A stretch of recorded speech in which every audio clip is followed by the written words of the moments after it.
Well, hello again. I'd like to read for you another installment of Something Special at Leonard's Inn.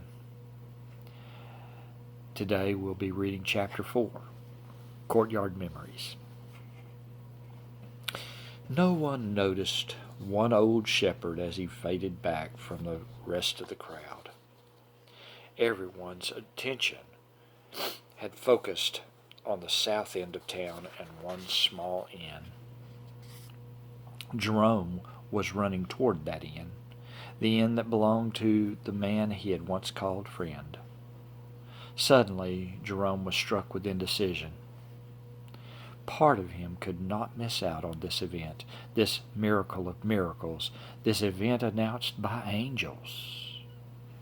Part of him went back in time to the incident in the courtyard that had destroyed the friendship he and Leonard had once enjoyed. "It'll be fun," Joshua said. He was always talking Jerome into doing something they would both later regret. Jerome had that feeling about this latest idea for Joshua-style entertainment. Jerome had mentioned his idea of giving one of their finer sheep to his boyhood friend, Leonard, as a gift because Sarah was soon to deliver their first child. The celebration of the new birth would be one that both young men could enjoy. It was as if the child would belong to Jerome as well. He envisioned himself stopping by the inn to visit with his old friend and having the young one, hopefully a boy, climb up in his lap to ask Uncle Jerome for another story about the adventurous life of being a herdsman. Jerome knew that he was no blood relation, but he also knew that he was closer to Leonard than any of the innkeeper's 5 brothers had been. "I don't know, Joshua," Jerome had answered. "There are too many things that might go wrong. Besides, I don't think Leonard will see the humor in it when he has to clean up the mess left by 75 sheep." "Oh, he'll get over it," Joshua stated. "You'll see.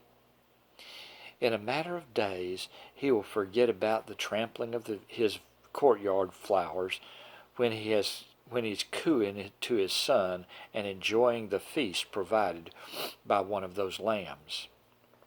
After all, you said you're giving the humorless miser his choice from the flock, did you not?" As usual, Jerome let his partner talk him into turning his gift into a harmless practical joke. He just hoped that eventually Leonard would find the humor in it. Perhaps Joshua was right. The birth of the new baby, especially if it was a son to inherit the inn that Leonard was so proud of, would take Leonard's mind off of any damage incurred by the running of an entire flock of sheep through his beautifully landscaped courtyard. Perhaps a few flower stems would be broken. And if they were lucky, Jerome thought, that pitiful statue in the center of the yard would be knocked over. Leonard would soon be celebrating the birth of his son and would invite Jerome to join in the feast. He was providing the lamb, after all. Leonard watched as Sarah practiced her mothering skills, teaching the young woman how to wrap the baby properly to keep out the night chill. His mind went back to the time 20 years ago when he was preparing to be a proud father, much like the young Joseph standing beside him. He could hardly wait for the day to arrive that he might lift a cup of wine with his friend Jerome to welcome the birth of his son. Jerome. It was his fault. Leonard remembered how his friend and that stupid excuse for a business partner had destroyed all of his hopes. Pardon me. Leonard remembered how his friend and that stupid excuse for a business partner had destroyed all of his hopes. "What in the world is that noise?" Leonard had asked as he slowly moved from serving a midday snack to one of his patrons. He arrived at the door of his budding inn just in time to witness the commotion knocking over his wife, who was expecting their firstborn. She had taken the notion in her mind to dress up the common room by placing flowers in jars on tables. In the middle of the garden, he saw the frightened sheep as they first knocked Sarah down and then ran over her. One after another, the flock seemed to grow as it raced through the courtyard. Leonard searched the courtyard and beyond to see which thoughtless shepherds were responsible for the flock that was running wild through his home. He heard the bleating of the sheep, the yelling of his neighbors, and the swelling cries of his beloved Sarah. And then he saw them. Those two foolish herdsmen. One had been his bosom friend. One he had tolerated for the sake of that friend.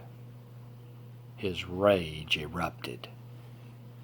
"Get your disease-infested animals away from here," Leonard yelled. He aimed his anger at Jerome, his one-time friend. He knew that running sheep through the town had probably been Joshua's idea. However, he also knew that with a simple word, Jerome could have put a stop to the entire escapade. "Relax, O wealthy innkeeper," Joshua chided, the grin ever widening beneath his young man's beard. "Your precious flowers will grow back. Tell your friend of our gift, Jerome." But Jerome could not speak.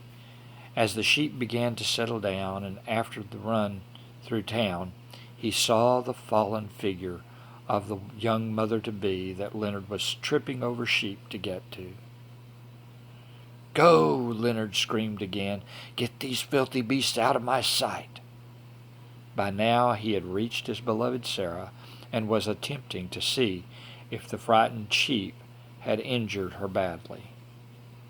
Jerome grabbed Joshua by the arm, and the two young shepherds quietly gathered all the sheep and left without leaving the best of the flock. Jerome heard that Leonard had banished him and his group of shepherds from even entering the inn for a drink of cool water. As for himself, Jerome had made it a policy to stay away from the street on which the inn was located. The fall and the fear caused by the trampling sheep caused Sarah to lose the baby.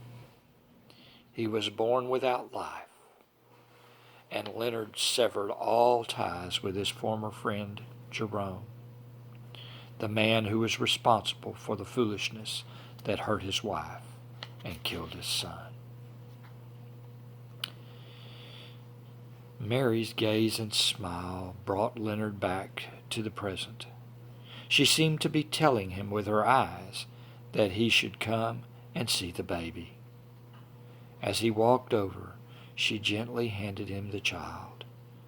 Leonard could not put his finger on what it was, but there seemed to be a peacefulness about the baby. He could not open his eyes yet, but it seemed that he was seeing right into the heart of the old innkeeper. Something seemed to melt within Leonard. I hope you're enjoying our story, and I'll see you next time.